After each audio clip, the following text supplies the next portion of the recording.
Thank you for joining us today on Facebook Live, everybody, for this live virtual discussion with visual artist Hollis Hammonds and poet Sasha West, whose collaborative works are featured in the art exhibition titled A Dark Wood Grew Inside Me, currently in view at the Wright Gallery in the College of Architecture at Texas A&M University in College Station, Texas. My name is Rebecca Pugh, and I'm the curator at the Wright Gallery and a lecturer in the Department of Visualization. My colleague Stephen Caffey and I are pleased to host today's virtual event. Stephen is a member of the curatorial committee and is associate department head for MS and PhD programs in the Department of Architecture. Hollis and Sasha will both discuss their work, followed by Stephen and I leading a Q&A session. For the last several minutes of the event today, we will take questions from Facebook Live. Please leave your questions in the comment section underneath this live video. We will present them to the speakers as time permits. First, I would like to take a few moments to introduce the art exhibition with some images. Upon entering the gallery, viewers are greeted with a large painting and several Black sculptures that reach the height of the ceiling, with audio of West's voice reciting her poem, Ode to Fossil Fuels. West's poetry is printed on translucent Yupo sheets of plastic polypropylene paper and layered throughout the exhibition on text panels, as well handwritten throughout the artworks. In a video projection and several two-dimensional works on Yupo, Hollis depicts apocalyptic imagery of houses on fire and in flood. The exhibition encourages important dialogues among visitors surrounding the carbon footprint of modern conveniences, consumerism, and our collective dependency on fossil fuels. At this time, I would like to introduce our guests. Hollis Hammonds is a visual artist whose work is being exhibited throughout the US at venues such as Women and Their Work, Reddick's Contemporary Art Center, the Grace Museum, and the Dishman Art Museum. She is a professor of art and chair of the Department of Visual Studies at St. Edward's University in Austin, Texas. Sasha West is an award-winning poet. Her book titled Failure and I Bury the Body was a winner of the National Poetry Series and the Texas Institute of Letters' First Book of Poetry Award. Additional awards include the Bread Loaf Writers Conference Fellowship, Rice University's Parks Fellowship, and a Houston Arts Alliance grant. Sasha is an associate professor of creative writing at St. Edward's University. At this time, I would like to introduce Hollis Hammonds to speak. Great, thanks, Rebecca.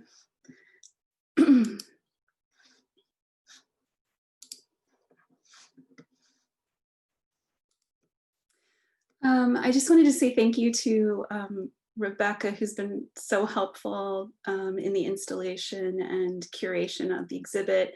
As well, I wanted to thank Stephen for joining us today and Sasha. It's great that we could all get together to have this conversation.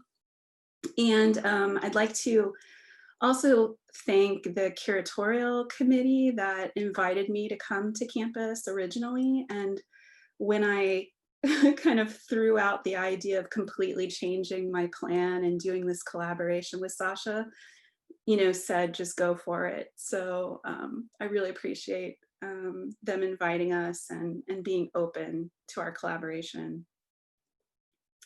I thought what I would do is start by just talking a little bit about my work and how we've gotten to this place. And, drawing has always been my first love.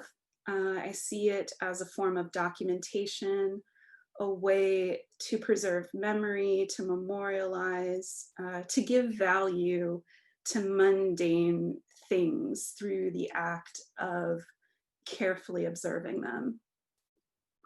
I'm also interested in the power of objects, how we imbue meaning onto them, how they hold residual stories from people that owned those things.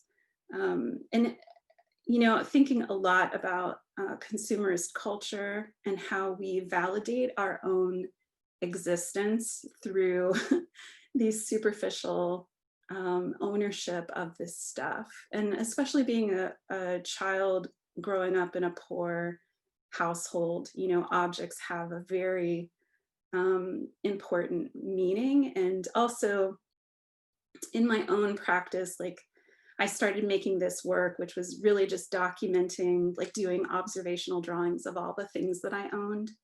And I started making this work because my grandmother had passed away, and then my father had passed away. And I was really grappling with this idea of how objects have meaning to us, even if if they really don't have any meaning. You know, like these things aren't valuable, but we put value on them. I'm also really interested in what happens when we lose our possessions or these objects that we put so much stock in. And so for years now, I've been documenting natural disasters, hurricanes, tornadoes, storms. And, I'm partly, I'm trying to capture or memorialize something, I think, through these drawings, the memory of a thing that's lost. At the same time, I was becoming obsessed with piles of objects. And it starts to become fetishized in my work through drawings and also sculptural installations. And honestly, at this point, I began to be a trash picker. So anytime I would be driving down the street and I saw something on the side of the road, I would just pull over and kind of go through people's trash and pick up treasures.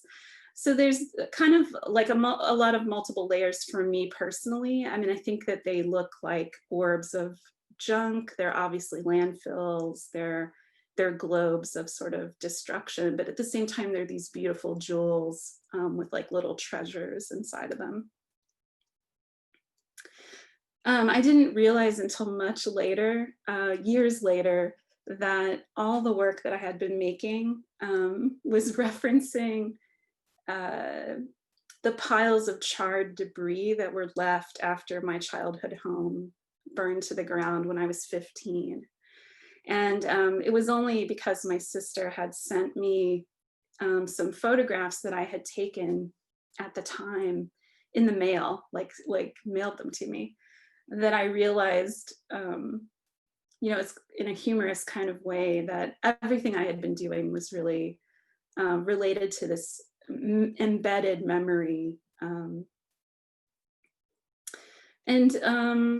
In my work, originally these installations with found objects or personal objects were very separate from the drawings. I actually saw them as two different things, but they started to become more and more combined or merged together. My work is often referencing current events. So this installation, where again, you can see the objects in the drawing are becoming more incorporated. This was about the earthquakes that happened in Mexico City.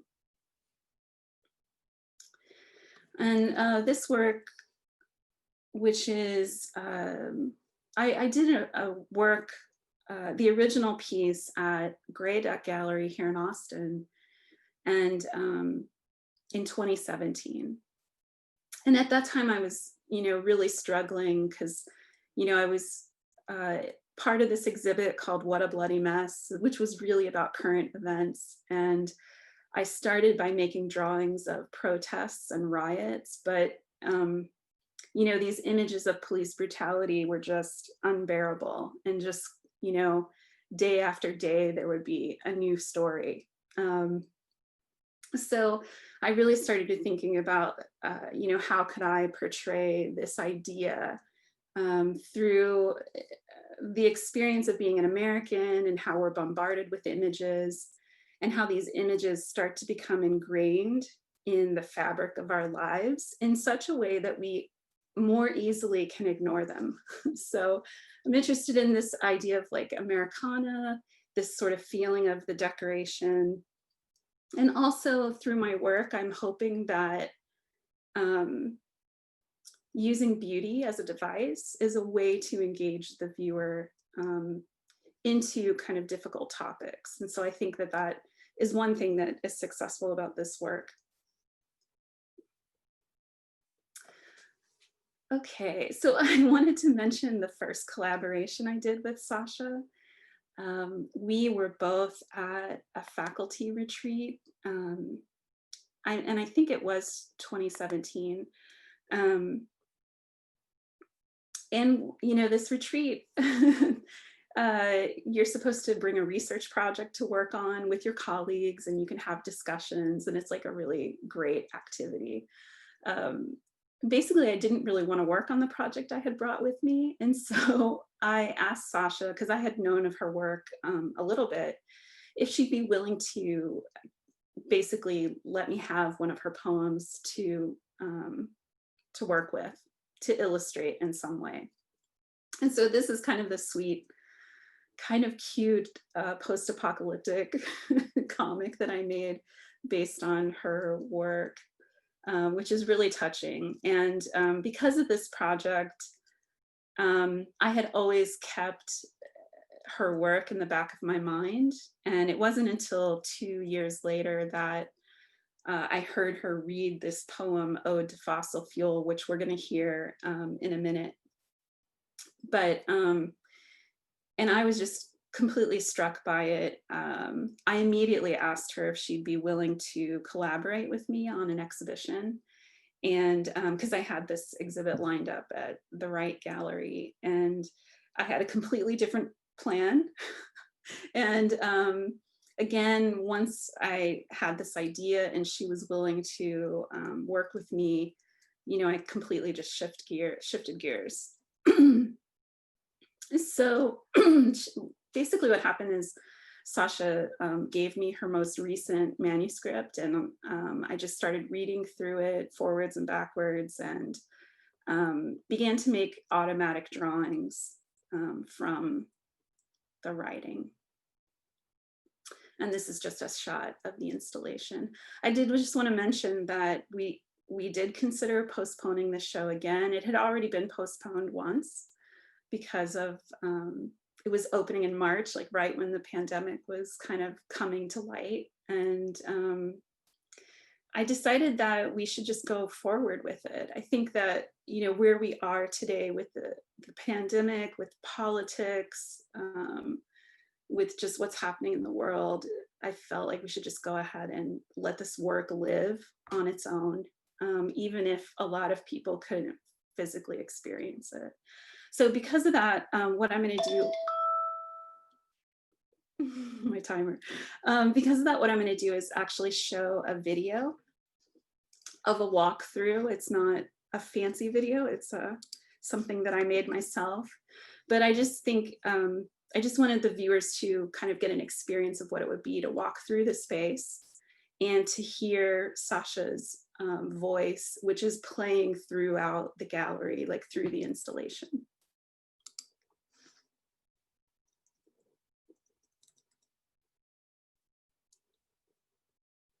Ode to Fossil Fuel.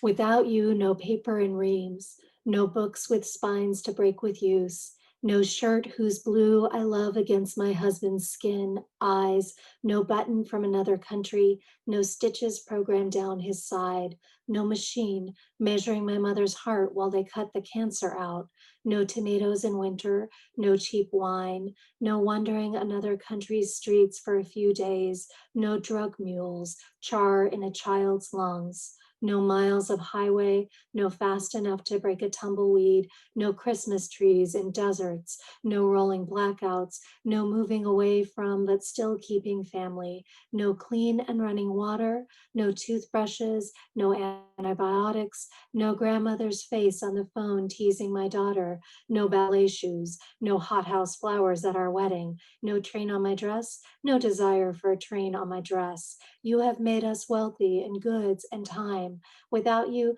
no cookbooks, no inflatable pool, no water guns, no smashing the bass at the end of a concert, no MTV, no Hollywood, no Hadron Collider. You have migrated the bees on the backs of trucks. You have made cement swimming pools, a million rubber ducks, and most of the toys my daughter loves. Without you, no life jackets, no mammograms, no gas masks, no napalm, no grandmother's farm in summer, no machines to replace bodies in the fields, no wind turbines on semis across the highways. We could have known who made every object in our house. No neatly cremated bodies behind the barbed wire, the buildings, no mercury rising through the city from their burned teeth. Without you, fewer mosquitoes, no almost instantaneous history of the world in light, no expansion to the coast. Without you, no mass market guns, no 3D printers, no ultrasound of the baby's body, no landscape as a staging area for designer clothes and purses, no taking someone's acres to tunnel or poison, no carnival rides, no ice in drinks, no selling the oil and mineral rights to leave something to the next generation. Without you, no wonder, no photos of the war, the wedding, no piñata favors, no artificial heart, no snooze button. Without you, no body doused in flames for protest. No flying back to say goodbye to my grandparents, no flying for the funerals, no casinos, no poems scattered in dead hard drives, no soldiers on the ships and submarines sent to the sea to war, no flag in the ice, no recording under the ocean of song, no birth control pill in its oyster pink box, no women on the factory floor, no flammable nightgowns, flammable water, oil slick, yellow bright wellies, train explosion, paintings that smell like horses, fish from the ocean's middle, no quick shower before work, no Madame Curie's laboratory, no man In on the middle of moon, life, I astronauts found myself exploding in in dark air, wood. no World Trade Was Center, it church no bells or World Trade bullets Center that rang falling, out behind no me? fires in the oil Inside, fields, we no tipped oil my spill daughter's in the height water, up the edge of the door. no time The down to the church second, bells rang no bullets glut of out behind information, me. no newspaper on my Outside, the phone, floods no tipped cold mud waiting up the rooms, side no of the door. pieces showing what it A all dark adds up wood to. grew Here we inside are, me. an increased In the middle of standard life, living, I found fewer myself deaths in a the darkened factories, country. the mines, the We lined our fields, border and in now tear gas, bear guns, down, and the cages. sixth The data extinction showed us prowling. how to evacuate democracy. The church rang out the hour of lead. The government called fleeing an invasion, as if whiteness were a ship that was sinking. Did the word aberration inoculate us from the pattern? I told my husband it was a dream. He said it was the news. Our country's wealth was a ship sinking bodies. In the middle of lies, I foundered in a dark wood. It was drought, not war, that drove out the people. I could feel the old sublime strip the world bare inside me. The government refused to give the crisis its name. Like Rumpelstiltskin, the name held all its power. Fear unfurled like a spray of bullets. We'd given up using goat's blood to change our storms, our fate. Wasn't it enough to change all our light bulbs? The floods ticked down houses, one by one. The church rang out the hour of lead. Each year set more precedents for the unprecedented. My daughter was born in our sinking ship without asking. In the middle of life, I found myself in a dark wood. We are the accumulated heat of all people ever. I crawl my way back to that backwards thought. Our smallest choices make the weather.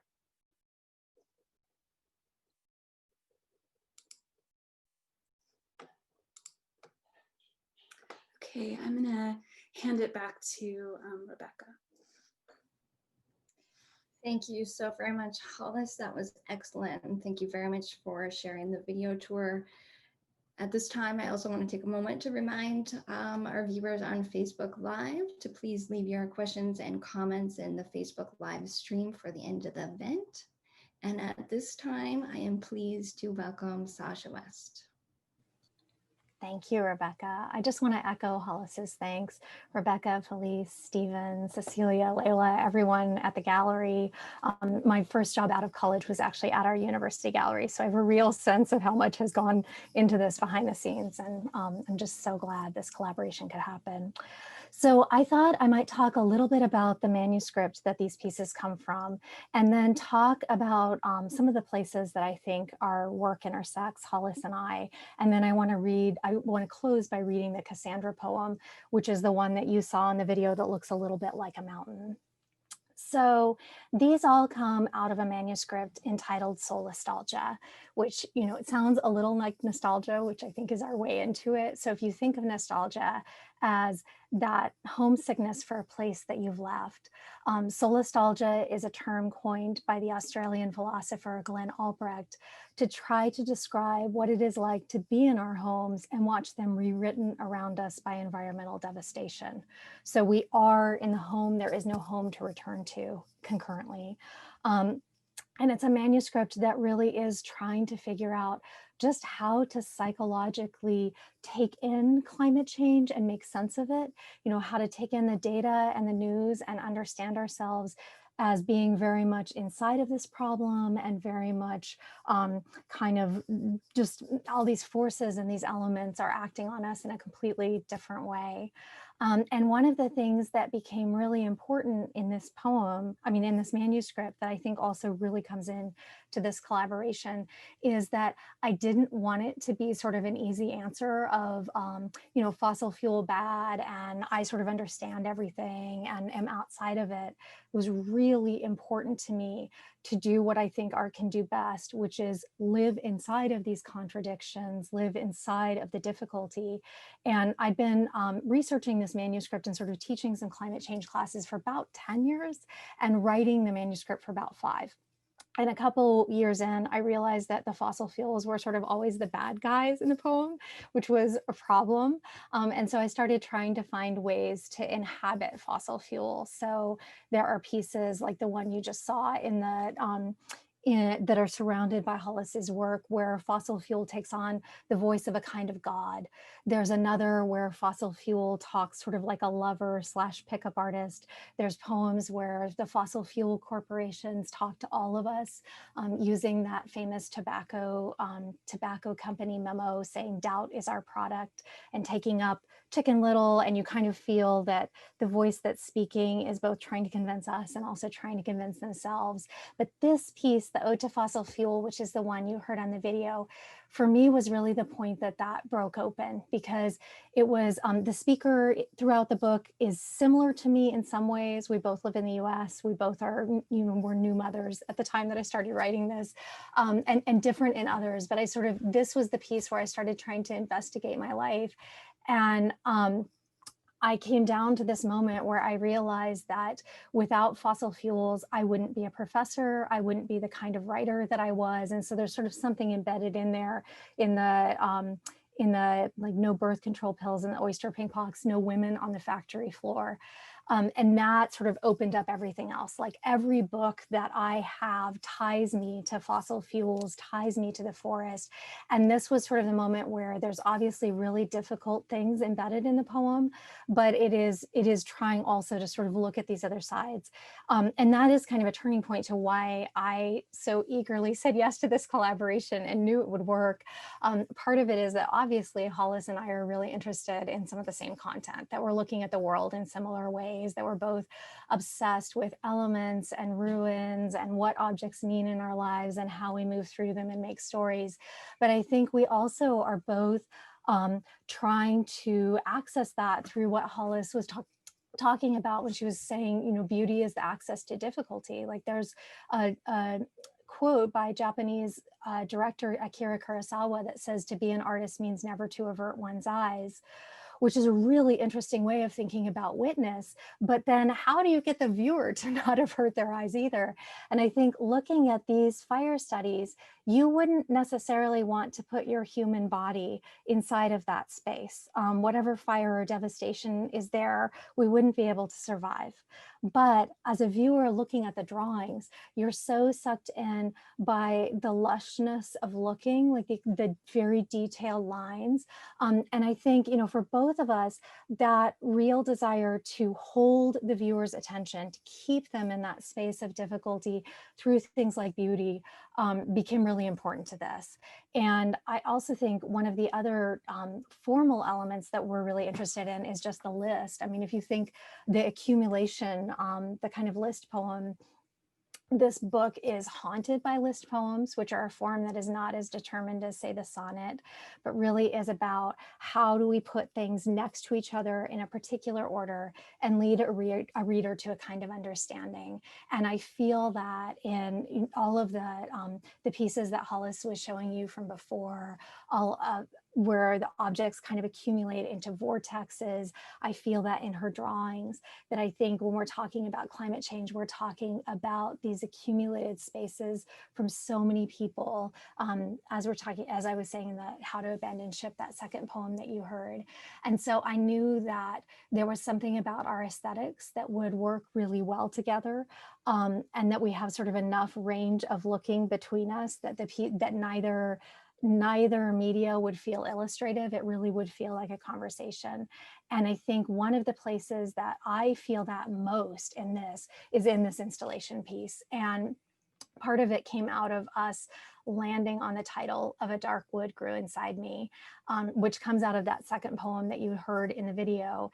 And that is actually riffing on a line by Dante. So the very first line of Dante's Inferno is, "In the middle of life, I found myself in a dark wood." And Dante, when he's writing the Inferno, it's kind of a moral reckoning. It's a reckoning with corruption and systems of power, which I think, some of this is that too. But I think for us, really, it is much more an environmental reckoning, and thinking not just about the dark wood that we find ourselves in when we look around, when we look at natural disasters, when we look at our relationships with objects, but also that idea of somehow using art to move the dark wood from outside us to inside us, and finding a way to kind of live with that knowledge, like live with the dark wood inside us. And the last thing that I'll say in preparation for reading the poem is that in the manuscript Solastalgia, the speaker is herself normal person living through the modern world. But there are also moments where she starts to take on a Cassandra voice. And there's a very early poem when she's in a high school where she kind of has a flash into the future of being Cassandra, who's that Greek prophet who foretold the Trojan War and was completely ignored. And then the piece that Hollis made around the second poem, this is the poem in which that Cassandra experience comes back to her after she has a child, and she somehow, what she sees in the world, what she's able to understand in terms of time changes. So it launches a bunch of other Cassandra poems in the manuscript, and I'm just going to read it. Cassandra. Then it started again. At first, a nerves tingle, like a strand of hair or spider web against an arm. Then my daughter was nursing. Then a hill built of fur. What animal? Great auk, moa, Tasmanian tiger? Settlers wiped out the species to plant a flag in.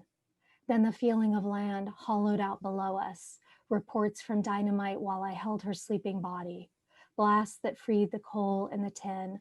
A pulse of miners in, down, out. Their pickets, then machines. Oil rigs rushed up, left alone in the wilderness. Then hearing pipelines run the veins of the country, the rock broken, the ground shifted. Then I watched the orange fur of the orangutan made more orange by the fire that burned it. Orange, the palm fruits that grew from the ashes of its body. Then its hand and my infant daughter's hand clasped and unclasped my finger, then slack. Then I watched dust above Oklahoma, above Phoenix. I was inside the scour of the storm, trying to see, say, no metaphor for 5,000 feet of dust, then ashes, then soot at the bottom of the ocean, coral bones starved and hidden below water, then last static of a radio driving out of sound circumference, then flashes of dream catching back up to me. I was in the house on land that once was ice, that once was under ocean, that once was Mexico, then time pushed up to and past me. like being all day on the verge of a seizure, a stutter, the whole body poised for a kind of unhousing. I became permeable to the world. Thank you.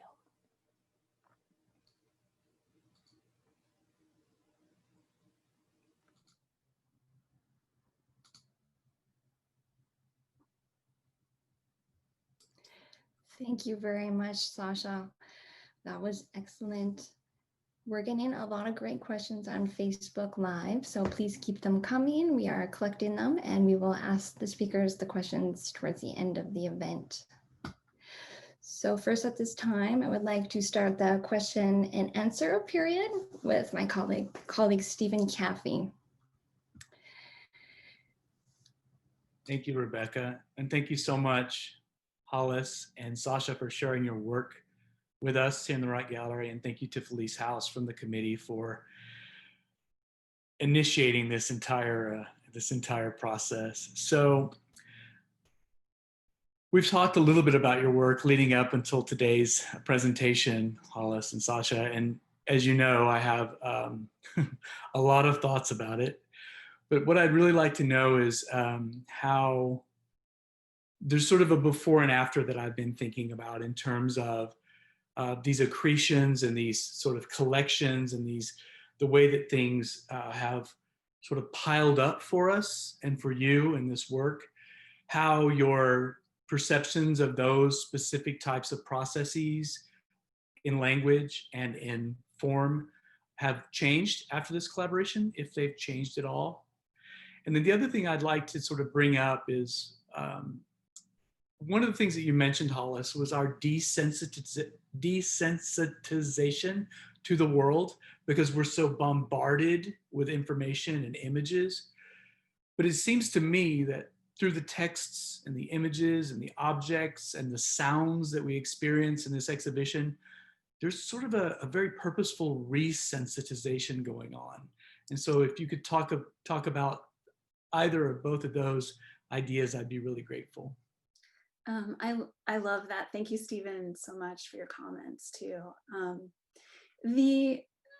I agree. I mean, I do think that part of the point of this exhibit is that we're trying to engage the audience in a way that we are desensitized to. And so that's why I wanted to show the video as well, because it's just not the same even to see beautiful images of the show or documentation of it, but to be immersed in it.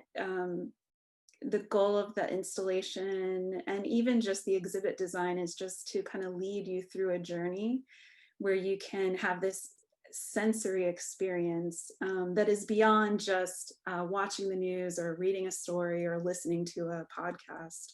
So I think it's that's the power that art has, is to engage us, especially about things that are like science facts or statistics or things that we tend to not respond emotionally to. So anyway, I hope that that's what's coming across. Sasha, your thoughts? I agree with everything Hollis said. And I may take up the piece where you were asking what has changed in the wake of this collaboration. I will say, because it's been going on this year, it's too soon. And also there's been a pandemic, so writing has changed a little bit. But one of the things that I've been really struck by in seeing how this has come together is just this vast gratitude to what visual art can do to language. If you think about poetry, it's just an incredibly linear form. It literally happens in lines, but also language is really linear. And so there's a way that a reader can only move through the poem in a certain order, and they only know the whole of it when they've gotten to the end. And so if you're thinking about architecture, it's not even like you're putting the reader in a maze. It's like you're putting them in a long hallway and they have to keep going where you want, and then finally they get somewhere. And I just have been so struck by the simultaneity that this exhibit creates. Like when you walk in, you don't know all the details at once, but you can feel something, like you have an immediate bodily sensation. And just being really aware of the freedom in any exhibit, you know, the way that Hollis and Rebecca have laid it out. You could go right or you could go left, you could stand close to something or far away, and realizing how that translates into the writing. Like you may come in and hear Ode to Fossil Fuel and hear the last line first, so that it becomes sort of an Ouroboros for you. You may only look at a single stanza inside of a piece, and just that idea of the freedom of language being no longer this linear thing, but going back to, you know, poetry going back to its old form as an oral art, like being something that moves through our bodies, being something that is put in action. I just am, yeah, I'm really grateful for, and I don't know how to translate that into my poems by themselves now, but I would really love to do that.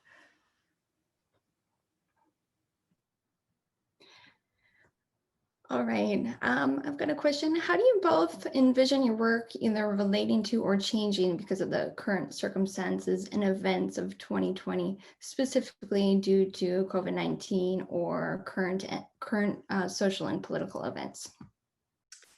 Yeah, I think Sasha, just what you were saying really touches on that. I think for myself, I don't know how the work is or has changed or is going to change. I think that the work is somehow more relevant today than it was previously because of the heightened sensitivity that we have now to COVID and also you know, politics and the environment and kind of the hostility around these debates. And so I think I don't know personally that, you know, I think as an artist, our work is always evolving and changing, right? Like every new thing that we make is an evolution. At least that's how I see it. So I don't exactly know what's going to come, but we'll see. Yeah, I would agree that it's hard, despite Cassandra being a speaker in the book, it is hard to tell the future. I think one of the things that I've been really watching as COVID unfolds is just how much our relationship to science is governed by storytelling. I mean, I've thought a lot about Rachel Carson's book, Silent Spring, which was a huge part of gathering the political will and sort of public outrage around DDT. And it's part of what allowed DDT to be banned. And that book is, I mean, it's meticulously researched. I mean, she has an incredible scientific mind, but the book is totally lyrical. I mean, it opens with a parable of what it would be like to be in a spring where there were no sounds of birds because all the birds had died.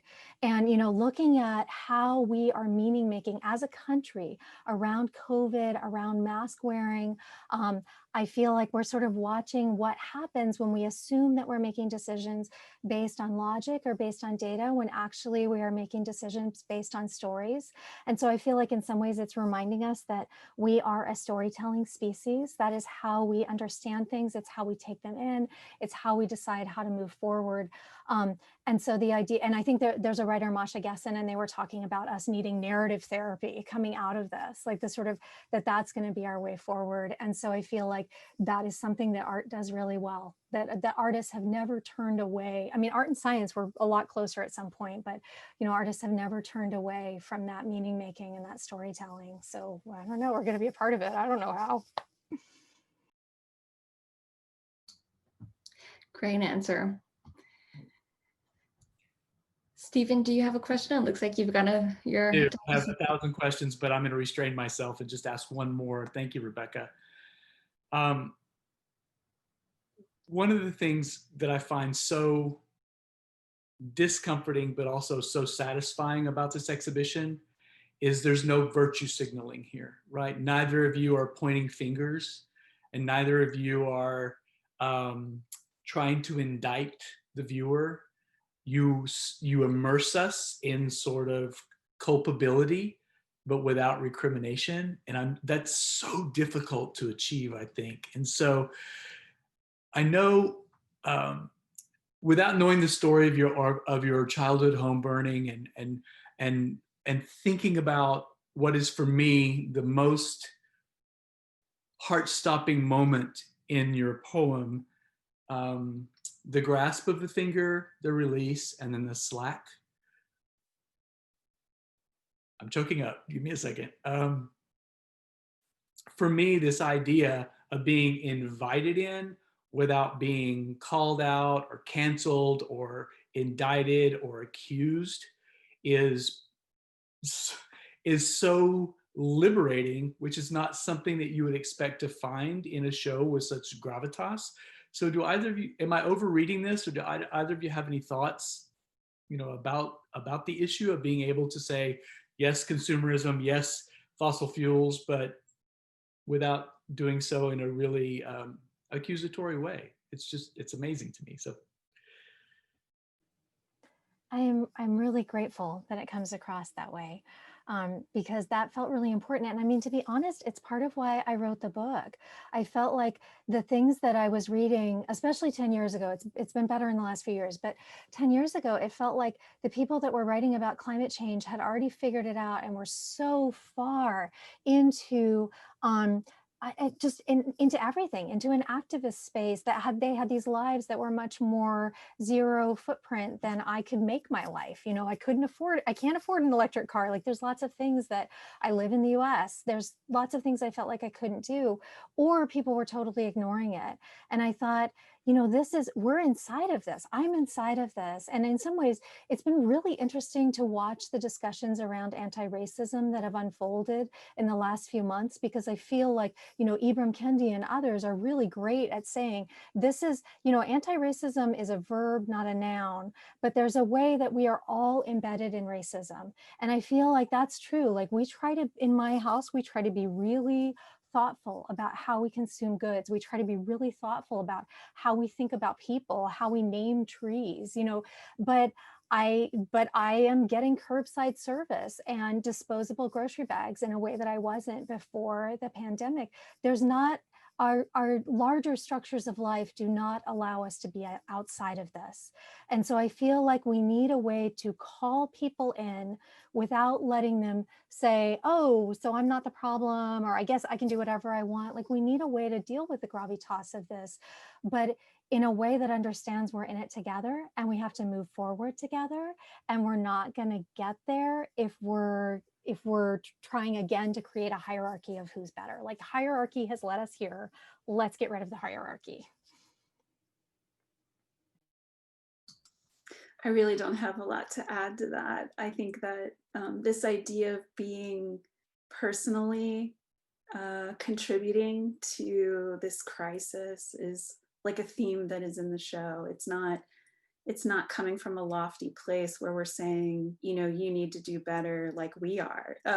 It's not like that at all. It's like really us showing how we're not perfect, how we consume, and I don't know that I could say it more eloquently than what Sasha's said already. Great. Hollis, I have a question for you about creating your artworks, and specifically say the images of the houses burning. Do you work from a photograph, or do you work from memory, or can you tell us a little bit about that process? Sure.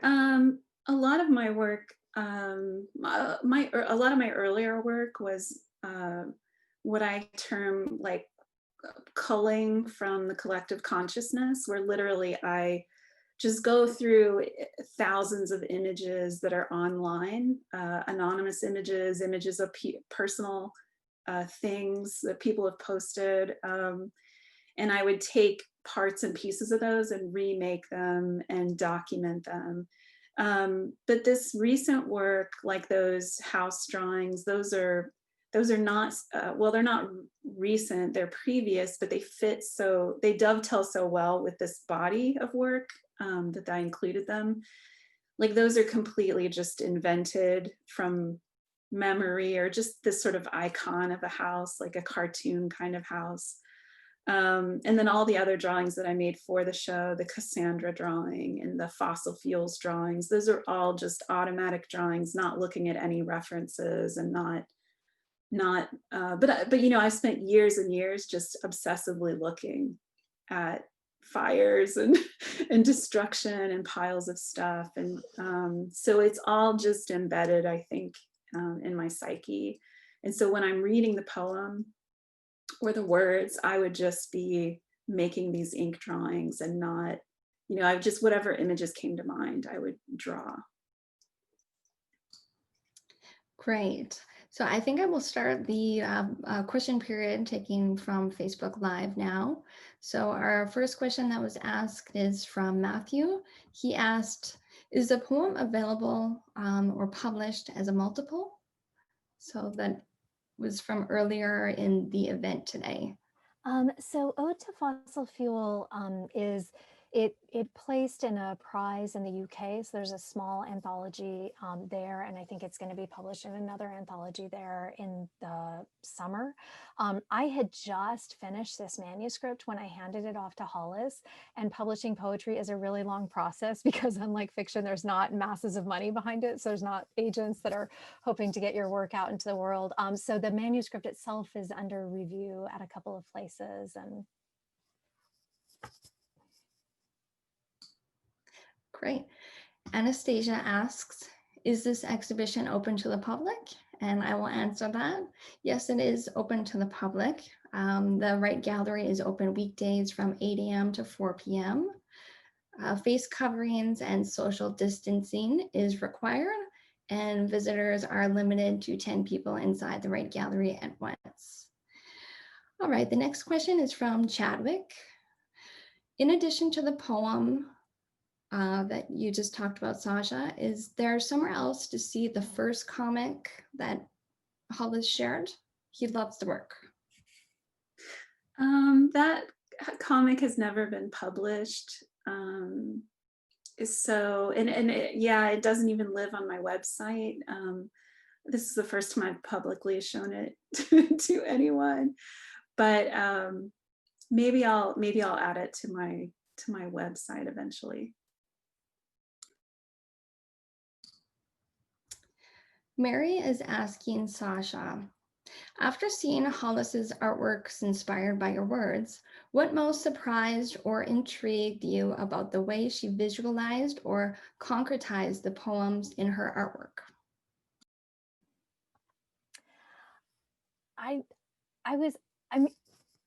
I very much trusted this would go well. I was amazed at how well it went, if that makes sense. I don't know that there was anything that was sort of a surprise so much as it just felt so right that every time she showed me a new thing, I thought, yes, that is what this felt like, but that is also different than the images that I had in mind. So just the fact that something that was not, I mean, none of the pieces feel like they're illustrating, they're coming out and doing their own thing. But I was really amazed at how just time after time it just felt like the words were becoming something else. Like the words were one thing, and the drawings and the installations were something else. And it just, I will say, as a whole, I've been thinking a lot. I mean, some of this is from raising a child, but I've been thinking a lot about how in the US we inherit the idea of competition as sort of the ultimate good, like hierarchy is the ultimate good. And one of the best things about doing this is that I feel like it's a model for something else, which is that so much can happen in collaboration, so many surprises, so many discoveries. And so it's surprising how easily it all came together and how well it just kind of worked and everything kept building. I would add to that just being an artist is often being in isolation. And I'm just so thankful that in this time where we're all being isolated because of the pandemic, that I had this collaboration happening at this time. And it just gave me something to look forward to and work around that was outside of my own thoughts all constantly. And also because I just believe so strongly in the topic. I mean, it was a natural dovetail to my work, my previous work, and I'm just super excited about this new work that is, I mean, I do think it is different. There's something about it that's special because of this collaboration. Kim asks Hollis, how do you see the work that you had created prior to reading Sasha's manuscript shifting or changing meaning for you after reading the poems? I mean, I honestly, when I was reading the poems, I was thinking, wow, this is exactly like the things that I'm making, like the images that I had been making, I would see when I was reading the poems. But the great thing is that there were all of these new images as well, or reconfigured versions of things that I had already envisioned. So I don't know that it changed the meaning of the work for me, but it definitely, I guess maybe it did frame it slightly differently for me as I was moving towards the new work. Okay, Matthew has a question building on Stephen's question asked earlier. Matthew says, I was wondering if Hollis will continue to incorporate text because the narrative and sinuous script is so evocative. Oh, that's great to hear. I think that artists are terrified of using text. Like, it's a thing that we mostly avoid completely. But even the drawing behind Rebecca, like the long mural drawing, is an older drawing that also helped inspire kind of the theme of the show, as well as Sasha's How to Abandon Ship poem. You know, already I teach comics and I'm interested in image and text relationships already. So it's definitely something that I'll probably continue. Like, again, I think this form is a little different than my previous work, the way I was using text. And so I guess the one thing I would say is if I was a younger, less experienced artist, I would have been very paranoid about using text and not as confident as I am now using it, and, you know, don't feel ashamed of actually using the text directly in the work. I don't know how to explain that. Great. Felice asks, Hollis, I am interested in the introduction of color into your drawing. Please let us know your thoughts about that. Will we see more color moving forward, or was that specifically for that piece? Oh, color and I are not friends. Like, it's to me, color has so much power that it's very hard to use in an effective way. And so I won't say that it won't reappear, but, you know, my world is often in black and white. And so when it does appear, it's very special. Like, it's a thing that is, I don't know, needs that extra emotional like content that color can bring to something. So we have a comment from Facebook. Karen says, thank you for expanding the experience of the installation with this presentation. So I believe our last final question here is from Paige. Hollis, will you talk about the totems, how you made them, and how they add to the immersive nature of the show? Sure. I don't know how many months we've been working on this. And, you know, there were many times in the process that I was like, what am I doing? Like, this is completely crazy, because I basically was collecting and collecting and collecting objects. I would say 75% of the stuff on those totems, which are about 12 feet tall, came from my own household. So, you know, like food containers and things that I've just been saving and recycling. I think, I mean, I don't know, like the construction's really simple.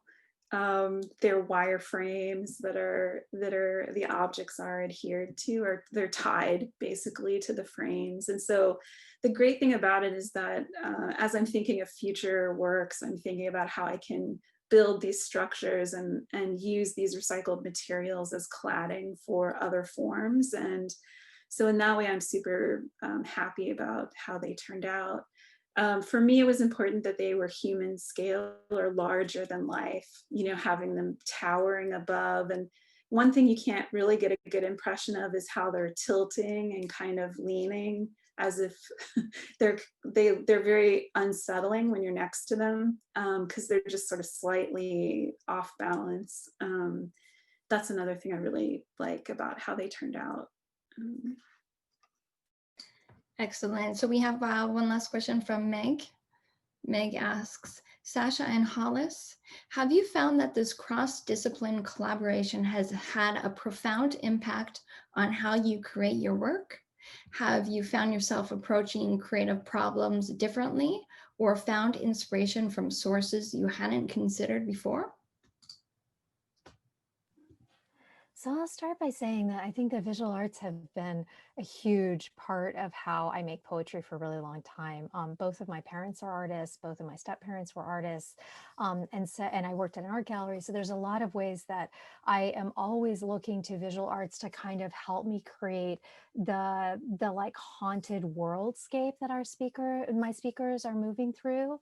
And so this collaboration kind of comes out of that really deep existing need to understand art from a different media. But I think, and in some ways, this is the sort of, like I was sitting and thinking, oh, wait, I should have said this for the other question. I was thinking about how the experience of first seeing the Cassandra drawing, that when I had made that poem, it has a visual stair-step form. And when I first saw Hollis's drawing, I had this moment of understanding that I never knew that it was half of a mountain. Like I thought it was complete. I thought it was just that stair step form, and it really was half of a mountain. And so I think, coming out of this, being really prepared for other discoveries that are not the ones that I can make, that are ones that are coming from people outside of me, that are coming from spaces outside of me, and really understanding I'm trying to do as much as I can alone, but there's something different about bringing it into the public space, whether that's in a collaboration or conversation. Just really feeling that in a visceral way. Okay, great. So that brings us to the end of today's event. I want to let you all know that we have an excellent digital catalog on the Wright Gallery website. The Wright Gallery website is linked on our main Facebook page for your convenience. On behalf of the curatorial committee, I would like to thank Hollis Hammonds and Sasha West for their wonderful presentations today and sharing their work in the Wright Gallery with the Texas A&M community. The curatorial committee members include Chair Cecilia Giusti, Stephen Caffey, Felice House, Krista Seinke-Finch, and Karen Hillier. I would also like to thank Mary G. and James S. Wright for their generous Wright Gallery endowment. A Dark Wood Grew Inside Me is on view at the Wright Gallery through December 3rd. Kicking off the spring semester, our next exhibition will be titled Territory, the Exhibition in a Box, from January 11th through March 11th, 2021. Thank you all for joining us today on Facebook Live, and we look forward to seeing you again. Bye for now.